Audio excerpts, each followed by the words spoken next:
பவித்ரா, வயநாட்டில் ஏற்பட்டுள்ள அந்த நிலச்சரிவில் 80க்கும் மேற்பட்டோர் உயிரிழந்திருக்கக்கூடிய துயரமான சோகமான செய்தி நாடு முழுவதும் அதிர்ச்சியையும் சோகத்தையும் ஏற்படுத்தி இருக்கிறது. நேற்று நள்ளிரவில், அதாவது 1 மணி அளவில் அந்த முண்டகை என்ற கிராமத்தில் ஏற்பட்ட நிலச்சரிவால் அங்கு ஏற்பட்ட மழை வெள்ள பெருக்கால் ஒரு கிராமமே அடித்து செல்லப்பட்டது. அதை அடுத்த 1 மணி நேரத்தில் அங்கிருந்து ஒரு 2.5 கிலோமீட்டர் தொலைவில் உள்ள சூரல்மலை என்ற கிராமத்திலும் நிலநடுக்கம் ஏற்பட்டது. அந்த சூரல்மலை கிராமத்தை சுற்றியுள்ள வைத்திரி, வெள்ளேரி மலை, மேப்பாடி உள்ளிட்ட கிராமங்களிலும் இந்த நிலச்சரிவு மற்றும் மழை வெள்ளத்தால் ஏற்பட்டுள்ள அந்த வெள்ளப்பெருக்கு ஆகியவற்றால் இந்த 5 கிராமங்களில் உள்ள 500 வீடுகள் மற்றும் 400 குடும்பங்கள், 1000க்கும் மேற்பட்ட மக்கள் ஆகியோரின் கதி என்ன என்பது இன்னும் தெரியவில்லை. 80 பேரின் உடல்கள் இதுவரை மீட்கப்பட்டிருப்பதாக அதிகாரப்பூர்வ தகவல் வெளியாகி இருக்கிறது.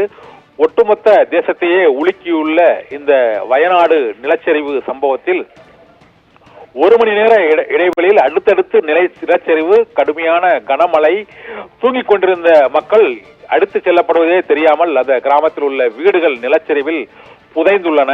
இதனால் 3 கிராமங்களில் உள்ள 500க்கும் மேற்பட்ட வீடுகள் புதைந்திருக்கலாம் அல்லது வெள்ளத்தில் அடுத்து செல்லப்பட்டிருக்கலாம். அந்த வீடுகளில் இருந்தவர்கள் உயிர் தப்பினார்களா அல்லது நிலச்சரிவில் மண்ணோடு புதைந்தார்களா, மழை வெள்ளத்தில் அடுத்து செல்லப்பட்டு அருகில் எங்கும் கரை ஒதுங்கி இருக்கிறார்களா என்று அந்த பகுதிக்கு செல்ல முடியாத அளவுக்கு முண்டகை கிராமத்துக்கும் சூரல்மலை கிராமத்திற்கும் இடையேயான அந்த பாலம் அடுத்து செல்லப்பட்டு விட்டது. சாலைகள் அடுத்து செல்லப்பட்டு விட்டன. தொடர்ந்து ரெட் அலர்ட் விடுக்கப்பட்டிருப்பதால் கனமழை பெய்து கொண்டே இருக்கிறது.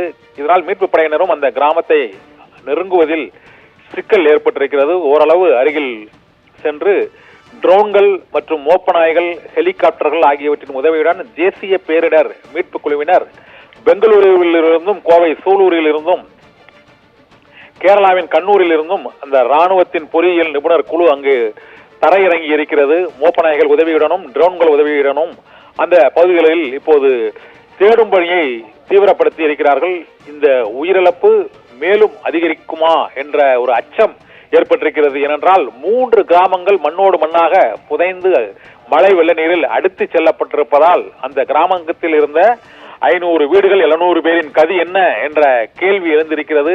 200க்கும் மேற்பட்டோரை மீட்டு விட்டோம் என்று கேரள மாநில அரசு அறிவித்திருக்கிறது.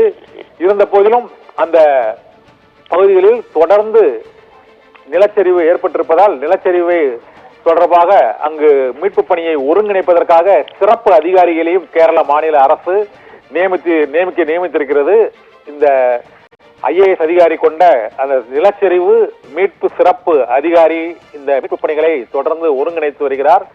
கேரள மாநிலத்தின் வயநாடு மாவட்ட நிர்வாகம், கேரள மாநில அரசு, தேசிய பேரிடர் மேலாண்மை குழு, இந்திய ராணுவத்தின் பொறியியல் நிபுணர் குழுவினர், ட்ரோன்கள் மற்றும் ஹெலிகாப்டர்கள் உள்ளிட்டவைகளும் இந்த மீட்பு பணியில் முழு வீச்சில் ஈடுபட்டிருக்கின்றன. இதனால் வயநாடு பகுதி முழுவதுமே காணாமல் போன அந்த மக்களை தேடும் பணியிலும் நிலச்சரிவில் சிக்கியுள்ளவர்களில் உயிரோடு மீட்பதற்கான அனைத்து விதமான முயற்சிகளும் அங்கு முழு வீச்சில் மேற்கொள்ளப்பட்டு வருகின்றன. மாயமான அந்த 3 கிராமங்களில் உள்ள பெரும்பாலான வீடுகள், அந்த வீடுகளில் இருந்த மக்கள் ஆகியோரின் நிலைமை என்னவென்று முழுமையான விவரம் தெரியவில்லை. இன்று மாலைக்குள் அந்த முழு விவரங்கள் மீட்பு படையினர் மூலமாக கண்டறியப்படும் என எதிர்பார்க்கப்படுகிறது. இந்த துயர சம்பவத்தில் பாதிக்கப்பட்ட மக்களுக்கு அனைத்து உதவிகளும் செய்யப்படும் என்று மத்திய மாநில அரசுகள் உறுதி அளித்துள்ளன. மீட்பு பணிகள் நிறைவடைந்த நிலையில் இந்த வயநாடு நிலச்சரிவு மழை வெள்ளத்திற்கு காரணம் என்ன என்று தொடர் தடுப்பு நடவடிக்கைகள் மேற்கொள்ளப்படும். ஏற்கனவே 2016ஆம் ஆண்டிலிருந்து தொடர்ச்சியாக வயநாடு பகுதியில் இந்த நிலச்சரிவுகளால் ஒரு 10லிருந்து 20 பேர் ஜூலை ஆகஸ்ட் மாதங்களில் உயிரிழப்போது வழக்கமாகவே இருந்திருக்கிறது. இருந்த போதிலும் இந்த பேரிடர் ஏற்படுவதை தடுப்பதற்கான நடவடிக்கைகள் முழுமையாக மேற்கொள்ளப்படவில்லை என்பதால் தான் இந்த ரெட் அலர்ட் மற்றும் 30 சென்டிமீட்டருக்கும் அதிகமாக 16 இடங்களில் வயநாடு மாவட்டத்தில் மட்டும் மழை பெய்ததால் மட்டுமே இந்த காட்டாற்று வெள்ளம் இந்த 3 கிராமங்களையும் அடித்து சென்றிருப்பதாக இப்போது முதல் கட்டமாக அங்குள்ள மக்கள், பாதிக்கப்பட்ட மக்கள், அந்த பகுதியில் வசித்த மக்கள் தெரிவிக்கக்கூடிய அந்த தகவல்கள் தெரிவிக்கின்றன.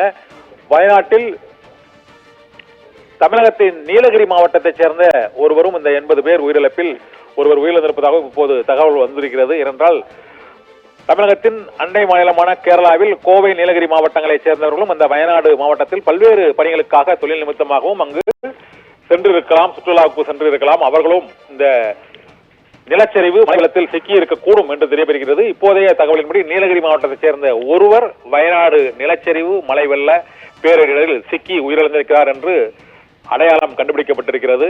80 பேரின் உடல்கள் மீட்கப்பட்டிருக்கின்றன. மேலும் பலர் இந்த நிலச்சரிவு மற்றும் மழை வெள்ளத்தால் பாதிக்கப்பட்ட வயநாடு மாவட்டத்தின் முண்டகை, சூரல்மலை மற்றும் வைத்திரி, வெள்ளேரிமலை மற்றும் மேப்பட்டி ஆகிய 5 கிராமங்களில் உள்ள 500க்கும் மேற்பட்ட வீடுகள் இருந்த பகுதிகளில் சிக்கியிருக்கக்கூடும் என அஞ்சப்படுகிறது. பவித்ரா.